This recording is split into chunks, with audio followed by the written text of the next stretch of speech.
Digital public infrastructure, क्या लगता है क्या होता होगा डिजिटल पब्लिक इंफ्रास्ट्रक्चर?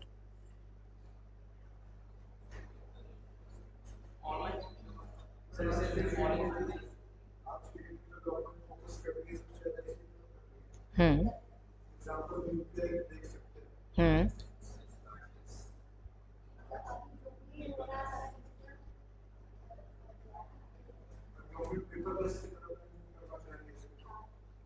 ठीक है, नॉट एग्जैक्टली मूव कर रहे हैं, बट इंडिया में अभी मतलब आरबीआई ने अपना डिजिटल करेंसी लॉन्च किया है, but that can not be considered as a digital public infrastructure. DigiLocker, हाँ। अब क्यों न्यूज में था, पहले ये चीज देखते हैं। तो रिसेंटली यानी कि ये नवंबर का न्यूज है, तो नवंबर के हिसाब से the Prime Minister announced the launch of two India-led initiatives, the Global Digital Public Infrastructure Repository and the Social Impact Fund during the virtual G20 Leaders Summit। 2023 में G20 का समिट जो था वो इंडिया ने होस्ट किया था, तो इस वजह से कुछ इंपॉर्टेंट डिसीजंस जो थे वो लिए गए थे। तो global digital public infrastructure repository is one of the 3 DPI यानी digital public infrastructure deliverables that were endorsed by the G20 New Delhi Leaders Declaration. Other two deliverables include framework for building DPI and mobilizing finances for DPI development in low and middle income countries. तो digital public infrastructure को develop करने के लिए कुछ initiatives जो हैं वो लिए गए हैं। लास्ट ईयर मेंस में, मतलब इस जो 2024 में जनवरी में मेंस हुआ, उसमें G20 से रिलेटेड क्वेश्चन पूछ चुका है। तो ये मत सोचना कि प्री में नहीं पूछेगा, जो 78th का प्री होगा, क्योंकि बहुत इंपॉर्टेंट था, इंडिया होस्ट किया था, इसलिए वो बहुत इंपॉर्टेंट है। तो इस साल के लिए भी G20 इंपॉर्टेंट है, ठीक है।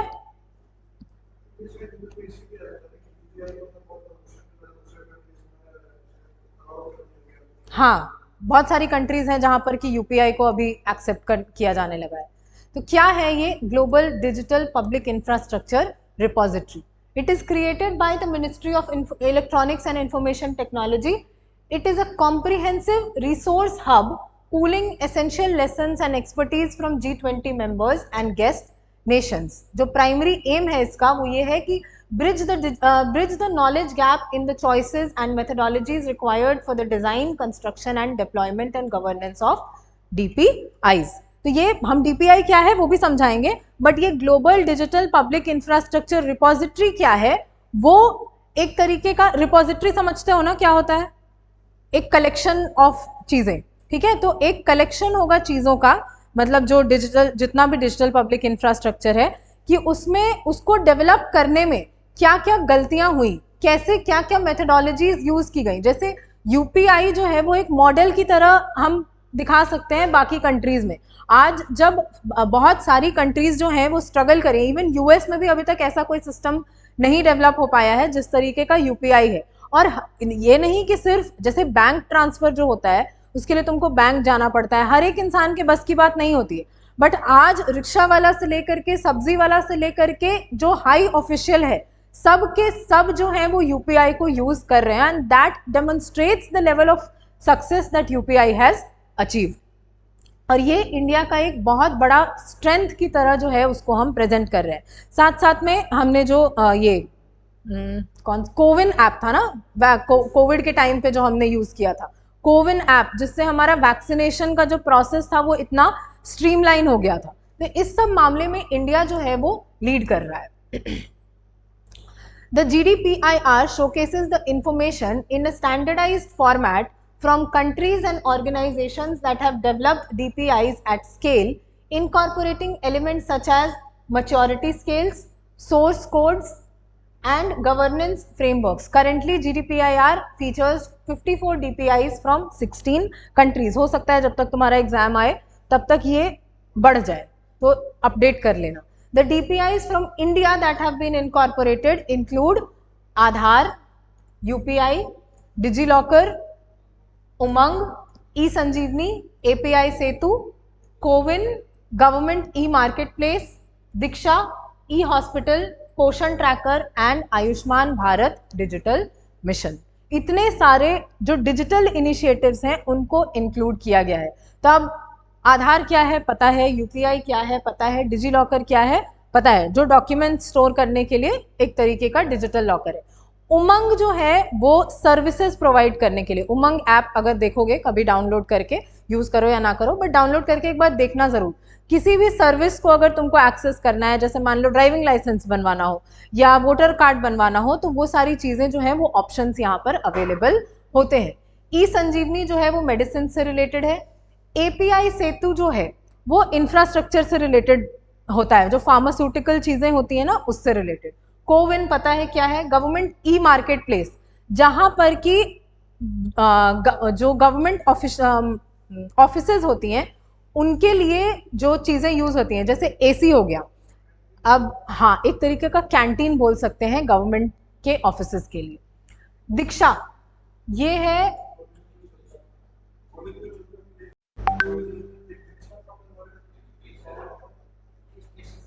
हाँ ये एजुकेशन से रिलेटेड है। ई हॉस्पिटल नाम से पता चल रहा है। पोषण ट्रैकर ये न्यूट्रिशन को ट्रेस करने के लिए है स्कूल्स में।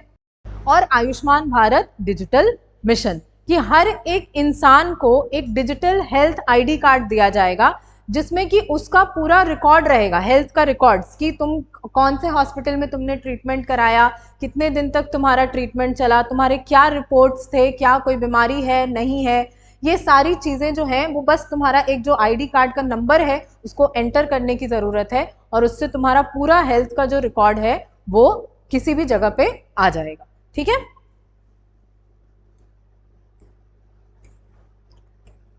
दूसरा जो इनिशिएटिव लिया गया था वो था सोशल इम्पैक्ट फंड। तो सोशल इम्पैक्ट फंड क्या होता है, तो it is envisioned as a government led multi stake holder initiative to fast track DPI implementation in the global south. अब देखो, ग्लोबल साउथ का मतलब ये नहीं होता है कि इक्वेटर से नीचे की जो कंट्रीज होंगी वो ग्लोबल साउथ होंगी। हिस्टोरिकली जो वेस्ट वाली कंट्रीज है ना, वेस्ट इंक्लूडिंग रशिया वाला पोर्शन, अगर ग्लोबल मैप देखें, हम देखते हैं, हम दिखा देते हैं। ऑस्ट्रेलिया जो है वो भले ही इक्वेटर के साउथ में है लेकिन वो ग्लोबल साउथ का हिस्सा नहीं।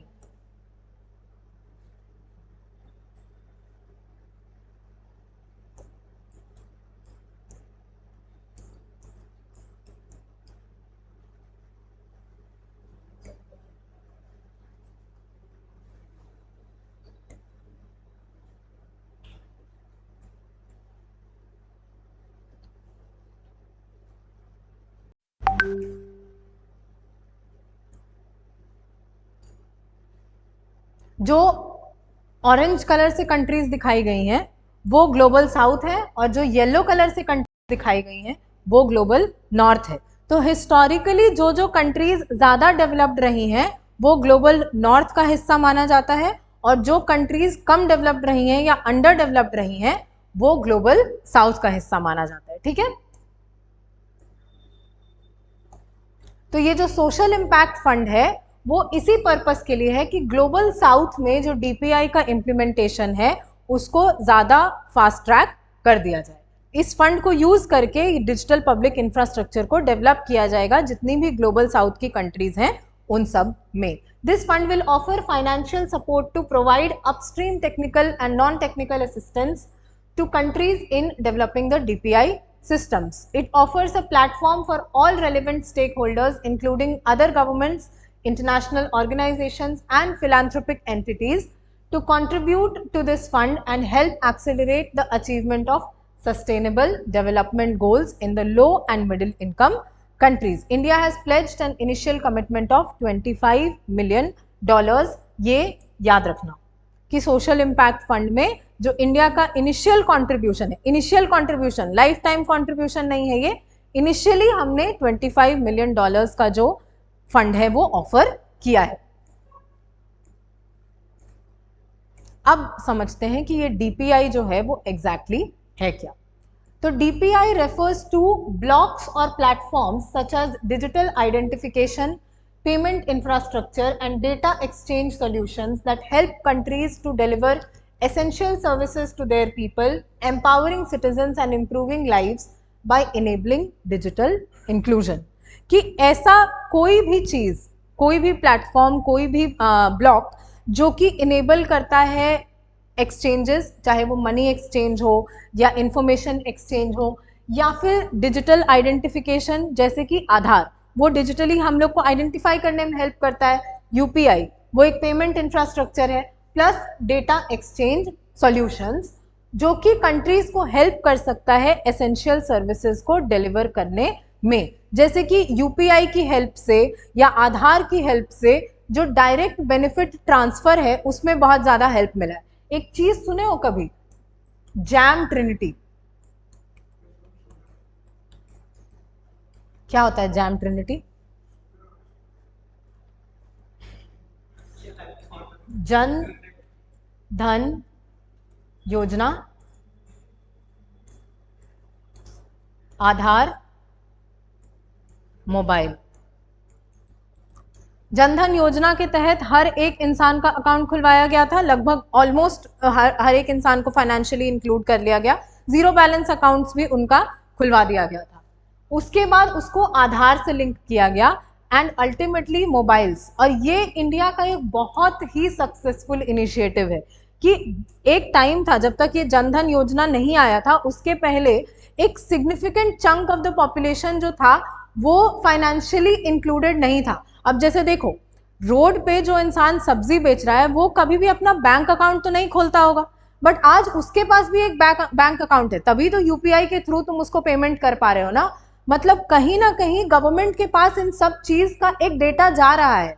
यानी ये जो लोग थे जो इसके पहले तक हमारी इनफॉर्मल इकोनॉमी का हिस्सा थे, वो अब धीरे धीरे करके हमारी फॉर्मल इकोनॉमी का हिस्सा जो है वो बनते जा रहे हैं। तो ये पहला स्टेप है टुवर्ड्स अचीविंग। इसके बाद जाकर के कहीं हम अगर लगेगा कि हाँ इस अकाउंट में बहुत ज्यादा ट्रांजैक्शंस हो रहे हैं, तो वैसे लोगों को आइडेंटिफाई करके हो सकता है कि वहां पर इनकम टैक्स वगैरह का से रिलेटेड जो भी रिफॉर्म्स लाने होंगे वो लाया जा सकता है।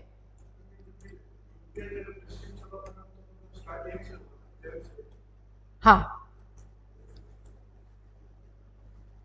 DPI ecosystem. DPIs mediate the flow of people, money and information. These three sets have become the foundation for developing an effective DPI ecosystem. तीन चीजें हैं जो इंपॉर्टेंट होती हैं।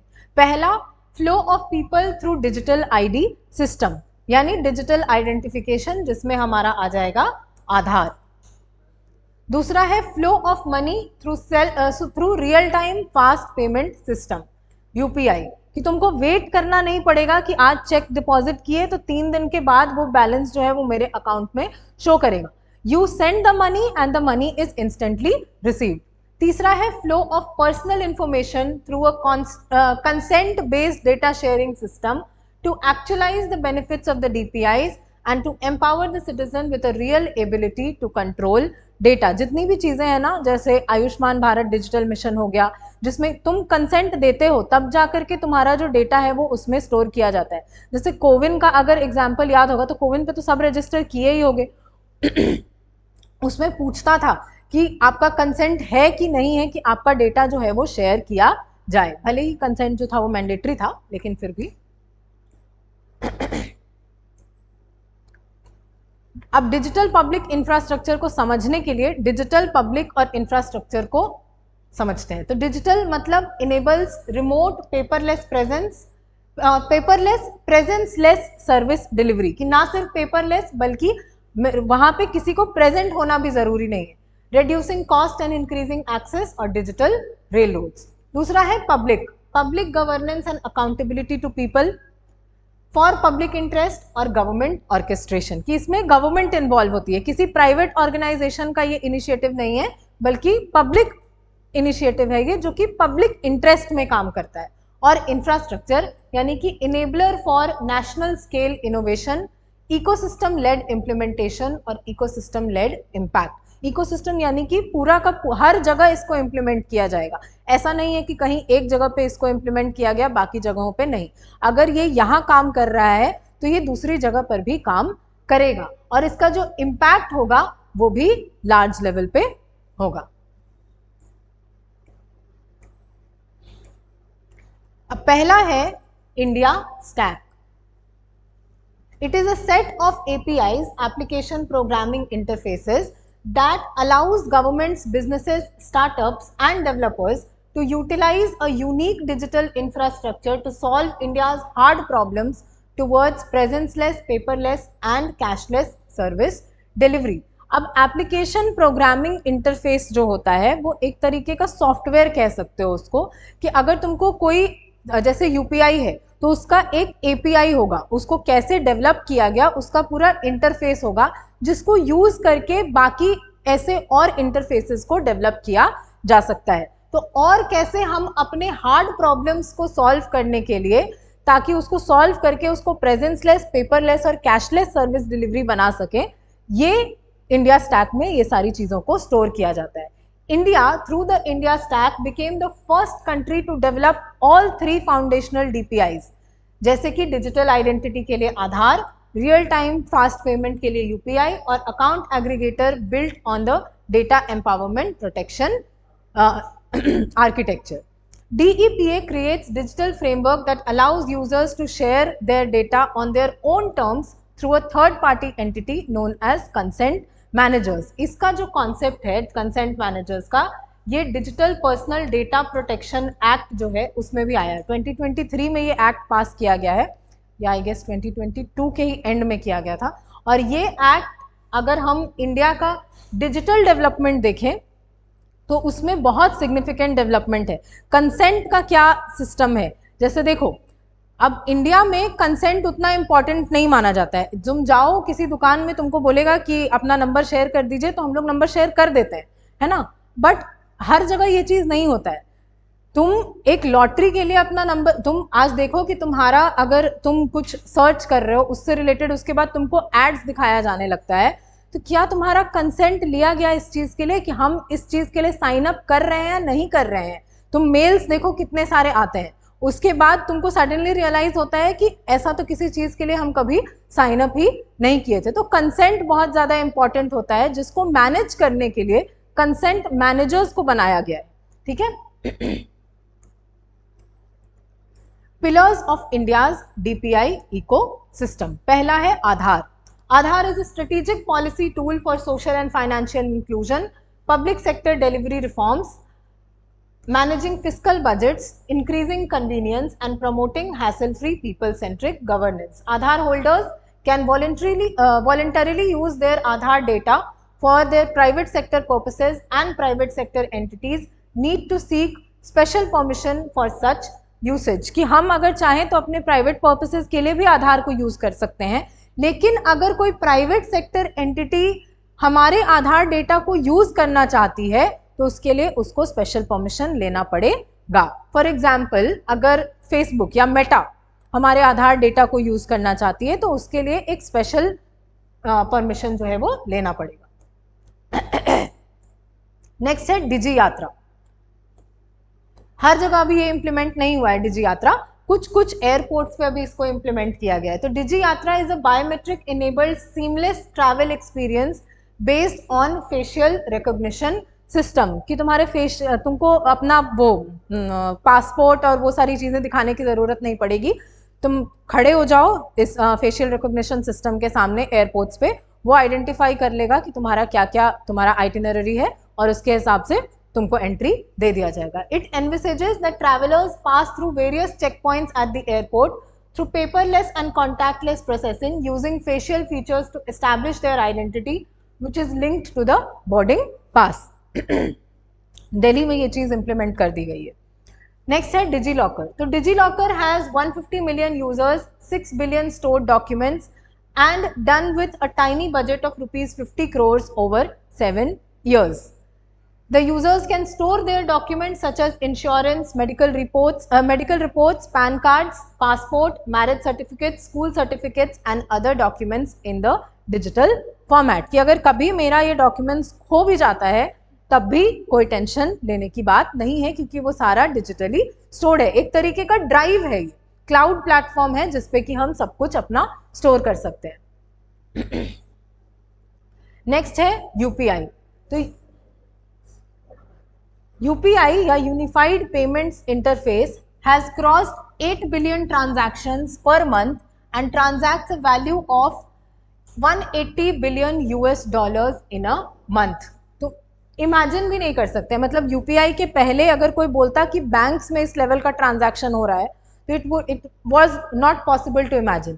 UPI is currently the biggest among the National Payment Corporation of India operated systems, including National Automated Cleaning House, IMPS, AEPS, Bharat bill payment system, RuPay etc. तो ये NPCI जो है जिसने कि UPI को डेवलप करने में हेल्प किया है, उसके और भी पेमेंट प्लेटफॉर्म्स हैं जिसमें कि ये है, और सबसे ज़्यादा अगर किसी को यूज़ किया जाता है तो वो UPI को किया जाता है। ठीक है। Significance of DPI for countries of the global south. सबसे पहला है इंक्लूजन, जो कि हम एक्सप्लेन किए कि बहुत इजी हो जाता है लोगों को इंक्लूड करना, कि अगर कोई UPI से रजिस्टर्ड है, आधार से रजिस्टर्ड है, क्योंकि आधार को अब इतना ज़्यादा इम्पॉर्टेंट बना दिया गया है, तो बहुत ईजी है कि उसके पास शायद पैन कार्ड ना हो, राशन कार्ड ना हो, तब भी वो आधार को, जैसे वोट देने जब गए थे तो जिसके पास वोटर ID नहीं भी था वो अपने आधार कार्ड को यूज़ करके वोट दे सकता था। तो लोगों को इंक्लूड करना बहुत ज़्यादा आसान हो जाता है। प्लस किसी तरीके का डिले अगर होता है उसको मिटिगेट किया जा सकता है, कि अब डायरेक्ट आधार बेस्ड पेमेंट होता है तो डिले होने का कोई चांस ही नहीं होता है। लीकेज जो हो रहा था कि बेनिफिशियरी कोई और था और जो बेनिफिट था वो कोई और लेके चला जा रहा था, प्लस टारगेटिंग एरर्स, इन सब को यहाँ पर आइडेंटिफाई किया जा सकता है। दूसरा है resilience. Public emergencies like COVID-19 and natural disasters में impair conventional modes of service delivery, जो कि हमने देखा था कि हर चीज, हर तरीके का सर्विसेज जो था वो रुक गया था COVID-19 के दौरान, लेकिन UPI को यूज करके चीजें जो थी वो काफी हद तक आसान हो गई थी। DPI helps overcome these barriers by enabling uninterrupted remote assistance through digital networks operating at the national scale. Next है sovereignty. Centralized decision making and legacy software restrict countries from imagining new digital solutions. DPIs are open and interoperable, which offer countries the autonomy and flexibility to plan, design and implement their digital systems. कि किसी country का अगर हम कोई centralise system use करते हैं तो उसमें अपना सॉवरेंटी हो ये जरूरी नहीं है, लेकिन वहीं अगर डिजिटल पब्लिक इंफ्रास्ट्रक्चर है तो इसमें हम अपने रिक्वायरमेंट्स के हिसाब से उसको मॉडिफाई कर सकते हैं। एक तरीके का ओपन सोर्स सॉफ्टवेयर है जिसको कि कोई भी अपने रिक्वायरमेंट्स के हिसाब से मॉडिफाई कर सकता है, प्लस उसको हम इनोवेट भी कर सकते हैं। The DPI approach allows multiple stake holders, governments, private sector and civil society to collaborate and contribute to innovation to the digital ecosystem, enabling fair market competition। कि किसी का भी मोनोपोली नहीं है इसके ऊपर। जो डिजिटल पब्लिक इंफ्रास्ट्रक्चर है उसमें गवर्नमेंट्स, प्राइवेट सेक्टर या सब गवर्नमेंट्स, सब सारे के सारे जो हैं वो इसमें इक्वली कंट्रीब्यूट कर सकते हैं। लास्ट है सोशियो इकोनॉमिक आउटकम्स। तो DPI incentivizes entrepreneurship, advances competition, improves equality of life and enhances business opportunities. For example, India's DPI has transformed the Indian economy, bolstered productivity and supported equitable growth. Challenges क्या क्या हो जाएंगे, दिख तो रहा ही है, but अब नहीं है ज़्यादा। इंडिया के लिए हो सकता है नहीं होंगे, लेकिन अगर तुम ओवरऑल बात करते हो किसी भी कंट्री के हिसाब से, कैसे बोल रहे हो कि चैलेंज नहीं है ज़्यादा?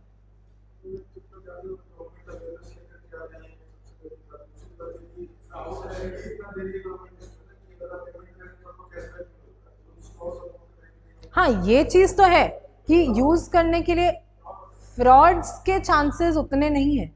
मतलब फ्रॉड के चांसेस तो जब कोई चीज है तो उसका नेगेटिव चांस तो हमेशा रहेगा।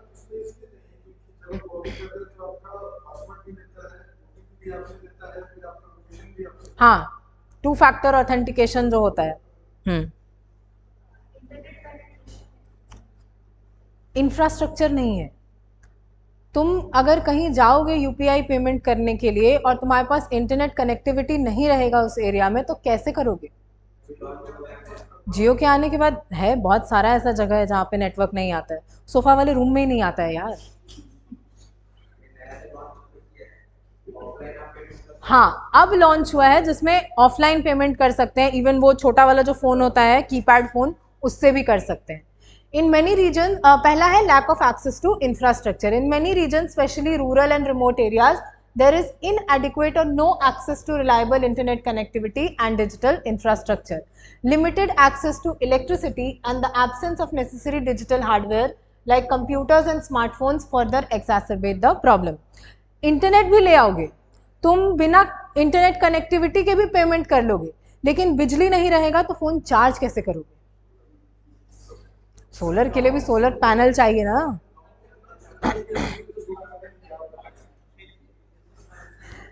दूसरा है अभी जो बारिश का मौसम है उस टाइम पे चेरापूंजी में कैसे करोगे?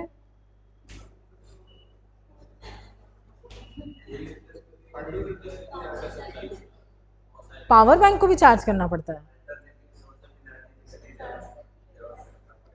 हाँ, तो वो डेवलप करना पड़ेगा ना, तभी हम चैलेंजेस को आइडेंटिफाई करते हैं ना। चैलेंज हमेशा के लिए चैलेंज रह जाएगा तो वो चैलेंज कैसा है? चैलेंज आइडेंटिफाई होता है तब, ताकि उसका सोल्यूशन निकाला जा सके। दूसरा है digital divide. India faces significant digital divide between urban and the rural areas. While the urban areas generally have better access to digital infrastructure and services, rural regions often lack reliable internet connectivity and face technological disparities. कि चलो UPI use करना तो आज फिर भी बहुत सारे लोगों को आ गया है, लेकिन जितना भी हमने डिजिटल पब्लिक इंफ्रास्ट्रक्चर पढ़ा, अब कोविन का ही एग्जाम्पल ले लेते हैं। तो कोविन में रजिस्टर कर पाना हर किसी के लिए पॉसिबल नहीं था। जितना तरीके का उसमें सवाल पूछता है, बेसिक फंक्शनल लिटरेसी नहीं है लोगों के पास, तो वो कैसे इस चीज को ओवरकम कर पाएंगे? ठीक है, तो जब तक हमारे पास बेसिक लिटरेसी नहीं होगी तब तक डिजिटल लिटरेसी होने का तो सवाल ही पैदा नहीं होता है। हाँ, वो भी लेके घूमते हैं। नेक्स्ट है affordability. Even if digital public infrastructure is available, the cost of internet access and digital devices can be prohibitive for many individuals and families, particularly in the low income communities. कि जिसका अब अगर income ही महीने का 10,000 रुपये है तो वो 1,000 रुपये उसमें से इंटरनेट कनेक्टिविटी पे खर्च नहीं कर सकता है। Language and content barriers. The dominance of content in few major languages can exclude non-English speakers or those who are not proficient in the predominant language. The lack of localized and relevant content can hinder the access to vital information and services. बहुत common चीज़ है ये, कि जिसको अब हमारे parents ही इसमें बहुत बड़े एग्जाम्पल है कि बहुत सारा ऐसा ऐप्स होता है जो कि इंग्लिश में होता है, जैसे जिसको कि वो लोग हिंदी में कन्वर्ट करते हैं, पहले हिंदी लैंग्वेज उसमें सेलेक्ट करते हैं ताकि प्रोफिशिएंटली उस ऐप को यूज कर सके। और अगर उसमें हिंदी का ऑप्शन ही अवेलेबल ना हो तो मान लो जिसको इंग्लिश भी पढ़ने नहीं आता है, हिंदी भी पढ़ने नहीं आता है, साउथ इंडिया वाले लोग जो रूरल एरियाज में रहते हैं, जिनको हिंदी इंग्लिश दोनों नहीं आता है, वो कैसे यूज करेंगे?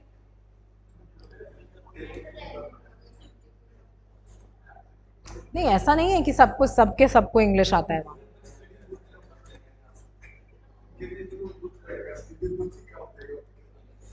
Next है physical and cognitive disabilities. Persons with disabilities often face challenges in accessing and using digital technologies due to limited accessibility features and design considerations in digital platforms.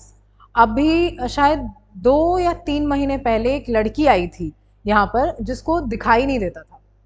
वो पढ़ती थी, कुछ 1-2 क्लास अटेंड की थी, वो try की, बहुत ज़्यादा ट्राई की वो, कि वो अटेंड कर सके क्लासेस को सुन के, बट पॉसिबल नहीं था। वो क्लासेस रिकॉर्ड करके ले जाती थी, उसके बाद फिर उसके हिसाब से उसका जो फ़ोन था ना, मतलब उसके फ़ोन में रिकॉर्डिंग ऑन करने के लिए, क्योंकि उसका फ़ोन वो देख तो सकती नहीं थी, तो वो चीज़ों को सुन के ही करती थी।